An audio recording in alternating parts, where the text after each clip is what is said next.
Yo, already Blizz go get Blizz. Blizz gotta watch videos. Go down, baby. Let's go. Let's go. Let's get it. So right now, I got some shit I want to talk about. That KG and Paul Pierce was talking about on their podcast. So one thing I want to get straight is like my top 3 favorite players in the league. That's been my top favorite players for the last 10 years, bro. And it's never switched. I mean, you can fact check me if anybody know me. It's always been LeBron, Paul George, and Dame. Those are my 3 favorite players, bro. Paul George is my wild card because it's like, bro, niggas used to love Paul George when he was in Indiana. As soon as he got traded, that's when niggas started to really hate Paul George for some reason. Then he became kind of a little villain role when he went to the Clippers because it was more like, okay, like y'all niggas talking crazy, y'all niggas trying to get at me, like y'all don't know who the fuck I am. Like PG was really that boy, bro. Like that's what I don't understand. Like yeah, PG couldn't take him all the way to the finals, but he got close a lot of times, especially in the East. If it wasn't for Bron stopping him, PG could have really went to the finals at least like twice, bro. Bron stopped him every time he got a chance, bro. And I think they got beat by Boston one year. But if it wasn't for Bron, bro, the Indiana Pacers probably would have got to the finals 2 times out of that span, out of that 4-year span. And you never know what could have happened because they went against what they went against. That was Miami. They went against Dallas. So no, them 2 years they went against OKC and they went against San Antonio. That would have been a great matchup for the Indiana Pacers because it would have been Roy Hibbert versus Tim Duncan. That's big on big, long. Roy Hibbert won't no scrub, bro. Then you had David West. You had David West at the 4. Boom. That's crazy right there because I forgot who you had at the 4 on San Antonio. It was probably like Boris Diaw or somebody like that. I forgot who it was at the 4. Then you got then at the 3 you had I think it was Kawhi. You had at the 3, so then you would have PG. Then you would have Danny Granger. I think they had at the 4. No, they had David West. But still, they had Danny Granger on that bitch too at the 3. So it would have been against Kawhi probably. Paul George was playing a 2 at that time. He was playing a 2, so he would have went against. I don't know who they 2 was at that time. I forgot who they 2 was. It might have been Patty. I don't know if Patty came off the bench or who they 2 was, but and then Tony at the 1 versus Hill, the Hill nigga, because he was nice then. Like, it would have been some good matchups then in the OKC. That would have been a good matchup. And I think they would have got that OKC W, to be honest. Because the difference was Paul George, he was a defensive wizard back then. He was a defensive monster.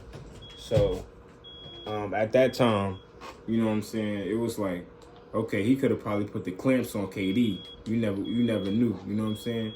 So I just feel like, I just feel like Paul George deserves a little bit more respect than what he getting, bro, because it's like they on the podcast and KG really trying to make a case for Bradley Beal. Like, what? What do we like?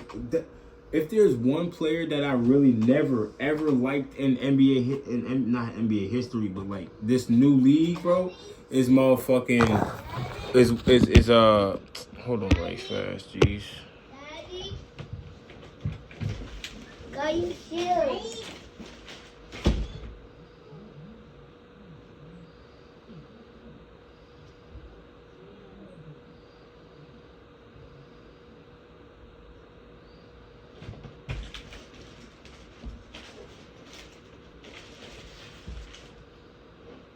Shit, like I was saying though, if there's one person that I ever really disliked in the league, it was always Bradley Beal. This nigga was always somebody who was always like an overachiever who never did nothing for me. Nigga, you was always inefficient as hell. Nigga, all your seasons, you never got better. I think 1 year you got better. And it might have been the year you averaged 30, but still, that was trash. Like, and you were going back, I think it was 2 years you almost averaged 30, or you might have averaged 30. But one of those years you was battling Steph Curry for that scoring title, and you lost it to Curry anyway. but you was really trying to get that shit, bro, and you was taking hellish. I'm just like, Bradley, bro, you're a poor excuse of a star. Like, you was never going. My thing was, they chose you over John Wall, bro. I don't understand it. Even though John Wall got hurt, I believe John Wall could have rehabbed, got better, came back a better player, and did his thing. They really chose you over John Wall, and he knew that when he came back, bro. He knew that when he was trying to get back in the fold of shit. He knew that everything was like gearing around you, and it was like, damn, like this is really Bradley's team now, like, you know what I'm saying? But your ass, like this shit crazy. Like, I'm just like, bro, like, I don't know, man. I just feel like Paul George deserves way more respect than that. Like, we need to pump the brakes on this Bradley Beal shit. Like, he trying to, like, KG trying to make the case like, KG trying to make the case like, he trying to make the case like, oh yeah, Bradley Beal on the same level as Paul George. No, he's not, nigga. What type of all defensive teams have he ever got, nigga? Like, Paul George is a two-way player, and he's been that, bro. He modeled his game into a great offensive player.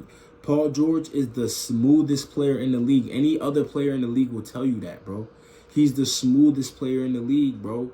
The way his handle is, the way his jump shot is, like all that shit, the way he could get to the rim, like slithery. He's a slithery motherfucker, bro. That's who Paul George is, bro. He gets busy. Young Terese, PG-13. You know what the fuck is going down, baby. Like, I just like, yo, bro. Like, the nigga done been to a Eastern Conference Finals already. He done been to, if not twice, he done been to it once. The nigga already been to a Western Conference Finals already. He took the Clippers by himself because Kawhi got hurt in the first round he got hurt. Like, bro, let's be honest here. If Kawhi was there, he probably could have won a chip against, who was that year? Milwaukee? They probably would have beat Milwaukee, maybe. Like, come on, bro. Let's be honest, bro. Like, if Paul George get a chip, he's a Hall of Famer. When he went to OKC, that was one of his best years with Russ because he had an MVP case. That nigga was third in MVP voting. He was going crazy that year because Russ actually seen the potential he had and was like, all right, this your shit this year, bro. He like, I already got an MVP. Let's see what you can do. He came close. But I think Harden wound up winning that shit or whoever the fuck that was. I don't know who it was. I forgot what year that was. But yeah, man, it's just like, I just feel like, you know, we need to put more respect on Paul George's name. I know a lot of niggas be hating him for some of the shit he be saying, but let's just, like, pump the brakes and let's put some respect on my man's name. Because, you know, he be, like he said, bro, on the offseason, all that shit he been hearing, bro. He said this season he playing bully ball and he getting at niggas' heads. And what he been doing all year, I've been saying, like, yeah, Kawhi Leonard is a better overall player than Paul George. Not like overall, like all around, hell no. Because Paul George is a playmaker, he's a defensive minded, and he's a scorer. So it's like, nah, I ain't gonna say all around. But what I will say is Kawhi's a better player, as in dog, get you there to the end, to the finish line mentality type shit. But I've been saying that Paul George is the best player on this Clippers team this year. And for the last, like, 2-3 years, I feel like he's been the best player on this Clippers team. I just feel like people got this stigma with, oh, yeah, this is Kawhi's team. Let's just say, yeah, it's just Kawhi. Like, come on, bro. Look at the games. Look at the numbers, and let's compare the two. Like, Paul George is out there. He's out when he's healthy. When they're both healthy, he's out there. Defense, he's scoring. He's hitting tough shots. He's playmaking. Like, that's the thing. He's taking on the playmaking role as well, bro. So I'm just saying, bro, we got to put more respect on my nigga PG-13 name, man. You know what I'm saying? How y'all feel about it? It's a Bradley Beal versus Paul George. Who, like, is Bradley Beal on the same level as Paul George? I mean, my opinion is my opinion. Y'all let me know.